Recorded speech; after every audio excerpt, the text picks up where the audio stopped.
and welcome to Home Sutra. I am Shweta Talwar with you. Thank you for all your massive response to our show. To answer all your queries once again, today we have with us renowned astrologer and Vastu expert Mr. P. Kurhana. Welcome to our show, sir. धन्यवाद जी। मैं भी home सूत्र के अपने सभी दर्शकों को बहुत बहुत स्वागत करता हूं, नमस्कार करता हूं। हमारे साथ जुड़े रहने का आपका बहुत बहुत धन्यवाद। सर, पहला सवाल हमें सोनिया ने भेजा है। वो कहते हैं कि उन्होंने एक कॉर्नर का फ्लैट खरीदा है जो कि साउथ ईस्ट फेसिंग है, तो वास्तु के हिसाब से ठीक है क्या ये लोकेशन? सोनिया जी, आपका इस प्रोग्राम में बहुत स्वागत है। साउथ ईस्ट डायरेक्शन पहली बात तो कि आपके लिए बिल्कुल श्रेष्ठ है। अब बात रही कॉर्नर के प्लॉट की। कॉर्नर के प्लॉट में आपको एक बात का ध्यान रखना पड़ेगा।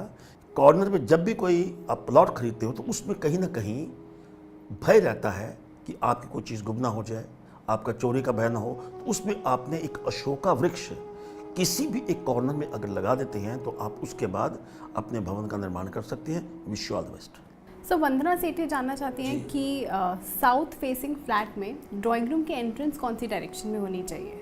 वंदना जी, पहली बात है कि साउथ फेसिंग जो दिशा है वो इतनी ज़्यादा हमारे वास्तुशास्त्र के अनुसार कहीं ना कहीं बेहतरीन नहीं मानी गई, लेकिन क्योंकि आप उस मकान को ले चुके हैं या लेने का प्रयास कर रहे हैं, उसमें आपने एक ही बात का ध्यान रखना है कि जो भी आपका आर्किटेक्ट आपके नक्शे, आपके जगह के अनुसार, आपके स्थान के अनुसार कोई भी अगर दिशा बनाना चाहता है वो दिशा बना लीजिएगा। लेकिन एक बात का ध्यान रखना है कि उस ड्राइंग रूम में कहीं ना कहीं जो सूर्य की किरणें हैं उनका प्रवेश अवश्य होना चाहिए, चारों तरफ से वो जगह ढकी हुई ना हो। दूसरी बात, आप जब मार्बल का इस्तेमाल करेंगे तो उस वक्त मार्बल आपने फ्लोर में अगर ब्लैक कलर अवॉइड करते हैं तो आपके लिए काफ़ी बेहतर होगा। Wish you all the best.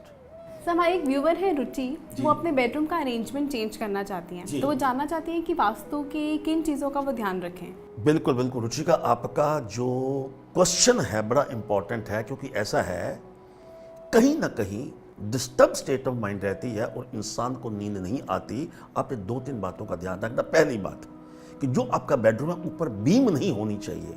अगर कहीं ना कहीं बीम है तो आप उस बीम को लाल रंग कलर करवा दीजिए। और इसके साथ आप अपनी जो एक दीवार है जिसके ऊपर किसी प्रकार की कोई, मान लीजिए कोई खिड़की नहीं है या कोई ऐसा कोई निशान नहीं है, जो बिल्कुल प्लेन दीवार हो, उस रंग को अगर आप ब्लू कलर करवाते हैं हल्का, या आप हल्का नीला करवाते हैं या हल्का पिंक करवाते हैं, वो आपके लिए काफ़ी श्रेष्ठ रहेगा। और एक बात का और ध्यान रखना है, बेसिक जो शास्त्र है वास्तु उसके अनुसार हेड जो है टुवर्ड्स साउथ होना चाहिए। लेकिन आप क्योंकि पहले बेडरूम अपना उसका निर्माण हो चुका है तो आपने एक ही बात का ध्यान रखना है, अपने दाहिने तरफ जब आप उठती हैं तो उस वक्त अगर तो सूर्य का प्रकाश आता है तो बहुत बेहतर है।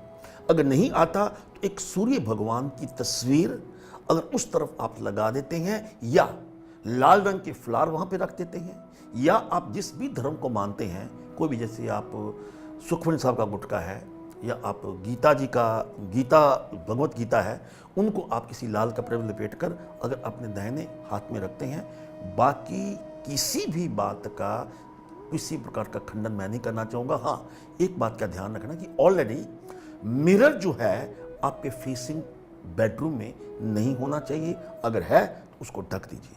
Wish you all the best.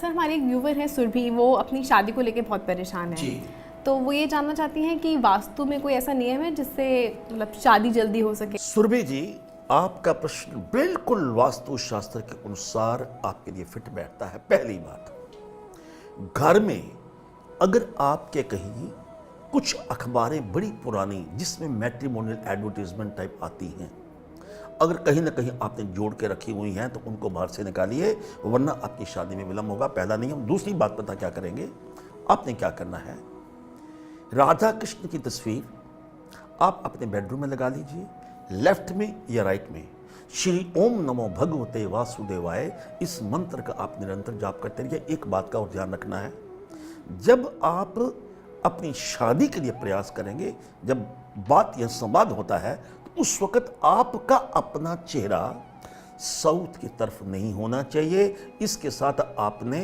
अगर मेहरून रंग का या पीले रंगों का आप प्रयोग करते हैं वस्त्र धारण करते वक्त, तो वो आपके लिए काफ़ी श्रेष्ठ रहेगा। Wish you all the best. Sir, हमारे व्यूवर मुकुल कुमार जानना चाहते हैं कि वास्तु के अकॉर्डिंग एक घर का नॉर्थ फेसिंग होना ज़्यादा बेटर है या ईस्ट फेसिंग? देखिए जी, एक बात सुनिए, दुनिया में अब तक कोई भी ऐसी दिशा नहीं बनी जिसका कुछ ना कुछ लाभ ना हो, और दुनिया में अभी तक ऐसी कोई दिशा नहीं बनी जिसका हमेशा कुप्रभावी हो। लेकिन अब बात आती है ईस्ट और नॉर्थ के बीच में।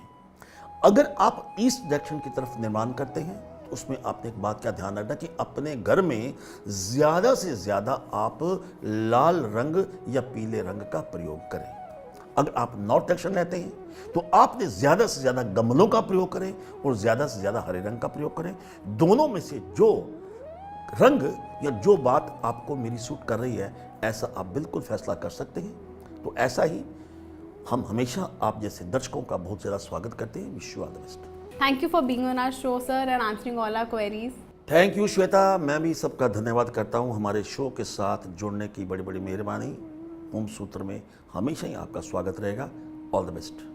Thank you for watching this video. If you have any Vastu related query that you want Acharya P. Khurana to answer, check out the link in the caption or message us directly on Facebook or Twitter. Stay tuned and do follow us.